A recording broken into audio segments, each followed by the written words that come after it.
There are influencers on TikTok who are urging you to forego your 401k match and divert those contributions to indexed universal life insurance.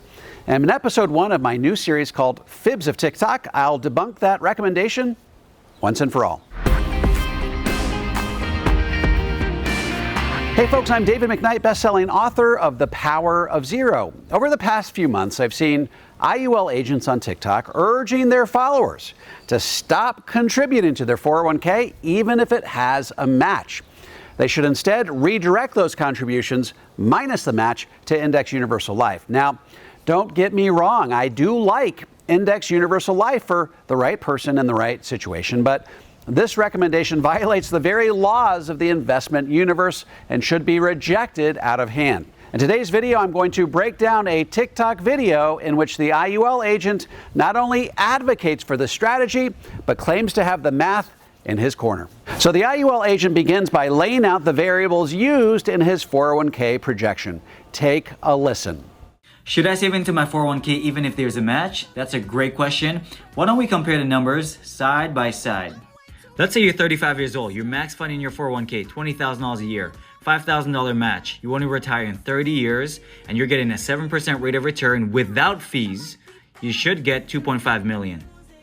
When you retire, you want to protect that money to make sure it lasts. You want to retire for 25 years and 35% taxes. This comes out to $113,000 minus $39,000 in taxes, which you keep $73,000, best case scenario. Okay, so we've got a 35-year-old putting $20,000 per year into a 401k with a $5,000 match, growing at 7% per year. By the time she reaches retirement in 30 years, she'll have a balance of $2,536,826. Then, in the name of protection, he drops the growth on that 401k all the way down to 1%. He then, presumably, judges that based on the 4% rule, you could take out $113,598 per year for the next 25 years. He then applies a whopping 35% effective tax rate to those distributions, netting you $73,839 per year after tax. Those are cumulative distributions of $1,845,975 over the course of that 25-year retirement. As a reminder, the 4% rule states that if you have a 60-40 stock bond mix and you limit yourself to 4% distributions adjusted for inflation, you have a high likelihood that your portfolio will last through life expectancy. Now, as I stated in my book, Tax-Free Income for Life through Penguin Random House, the 4% rule has a whole host of issues. But it's important to understand how he came up with that 4% distribution rate. All right, now let's take a look at the variables he used on the IUL side of the ledger. This is a properly structured, max-funded IUL.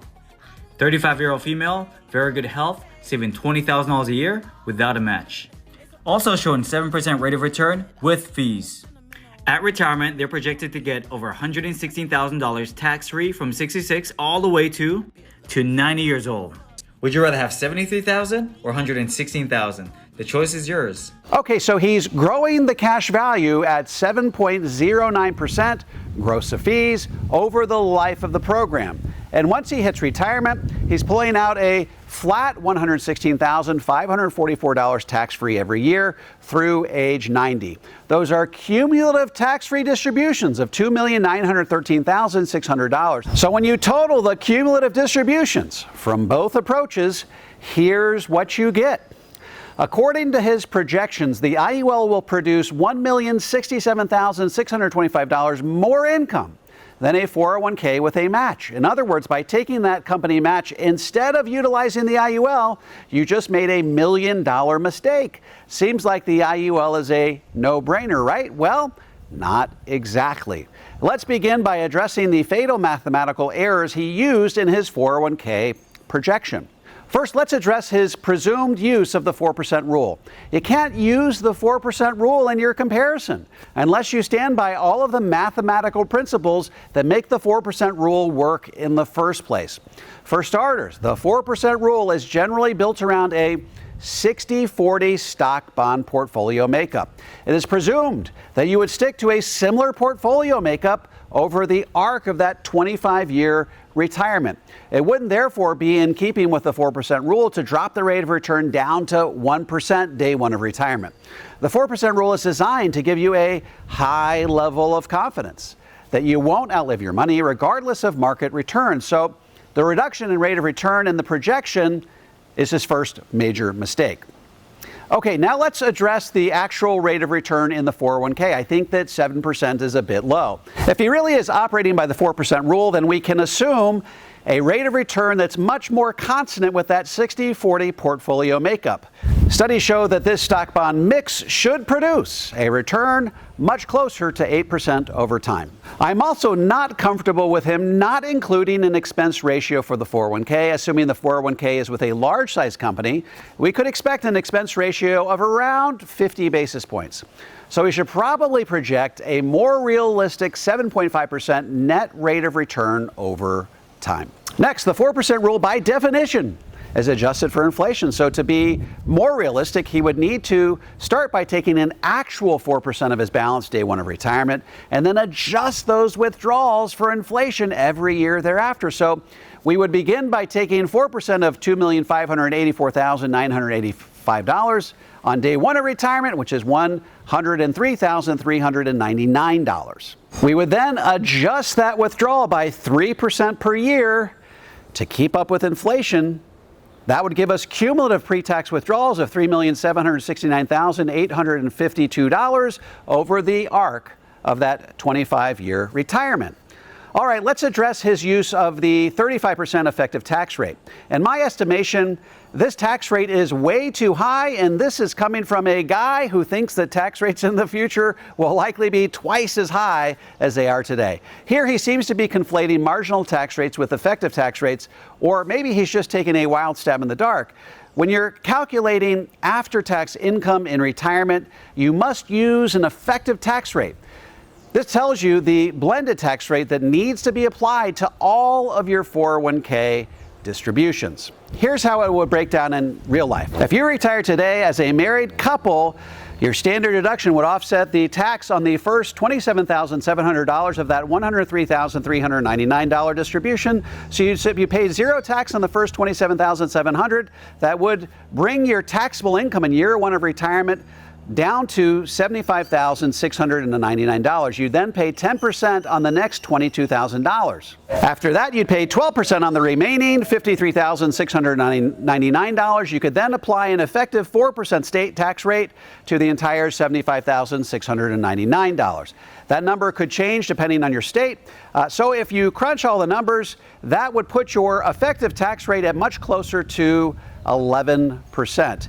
How did I come up with that? I took the total tax, which was $11,670, and I divided it by $103,399, and that got me to around 11%. Now, I recognize that distributions from 401ks potentially cause Social Security taxation, but I chose to exclude that variable from this particular comparison.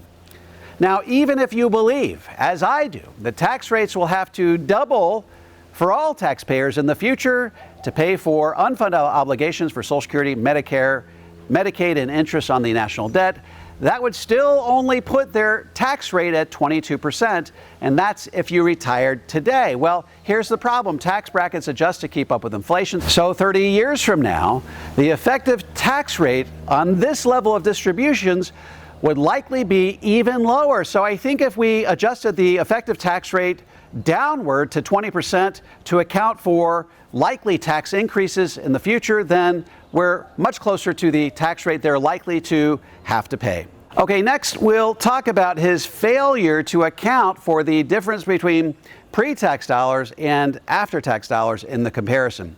The 401k is a pre-tax contribution, which means it qualifies for a tax deduction. So a full $20,000 before the match is making it into the 401k account. If we wanted to do a true apples to apples comparison, we would use after-tax dollars for the IUL. So instead of being able to put the full $20,000 into the IUL, you'd be paying tax on that amount at your marginal tax rate, let's call it 25%, and contributing the remaining $15,000 into the Index Universal Life policy. Next, he grows the IUL at 7.09% over the entire life of the policy. I've long said that I believe IUL can return between 6 and 8% gross of fees over time, so I don't have any issues with this projected rate of growth. Okay, let's summarize what we've discussed so far. To do right by the 401k, we'd need to grow that account at 7.5% over the arc of that 25-year retirement. Further, we need to begin distributions in the 401k at 4% of the balance on day one of retirement and adjust for inflation every year thereafter. We then need to back the effective tax rate on the 401k's distributions from 35% down to 20%. We then need to drop the premium of the IUL from $20,000 to $15,000. So taking account of all these tweaks, I recast the comparison, and I don't think you'll be too surprised by the results.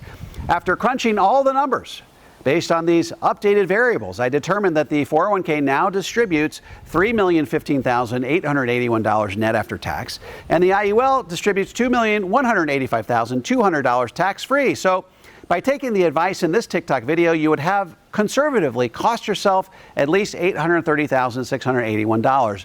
By the way, the difference between the net after-tax distributions he predicted you could take from your 401k and what you could actually take from your 401k, by my calculations, is a staggering $1,169,906. Folks, these are not rounding errors. These are major mathematical miscalculations. In conclusion, the 401k match is free money and can accelerate the growth of your retirement savings in a way no other investment can. And while I am a huge advocate of the IUL, you should never, and I repeat, never forego the match in your 401k to be able to fund one.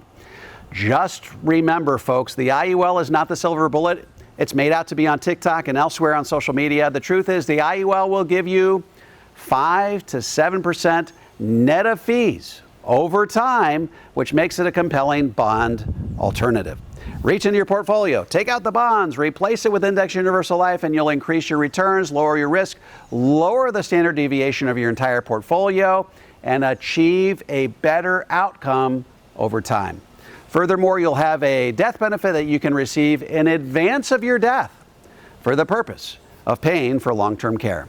And should you die peaceful in your sleep 30 years from now, never having needed long-term care, someone's still getting a death benefit, probably your kids or your grandkids, so there isn't that sensation of having paid for something you hope you never have to use. But again, you should never ever forego the match in your 401k in order to fund your IUL.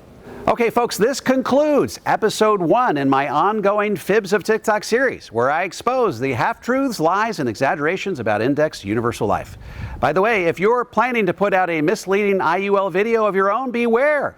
My next video may be about you. If you want to learn more about how IUL fits into a balanced, comprehensive approach to tax-free retirement, be sure to check out my tax-free toolkit. You can download it for free at taxfreetoolkit.com. If you're a financial professional and want to learn how to become a certified Power of Zero advisor, head on over to powerofzero.com and opt into my free 3-part video series. By the way, if you have any comments or questions, feel free to drop them into the comments section below. I respond to every single one of them personally. And don't forget to click like, subscribe, and the bell so you never miss a video. This is David McKnight. I look forward to seeing you on the next video.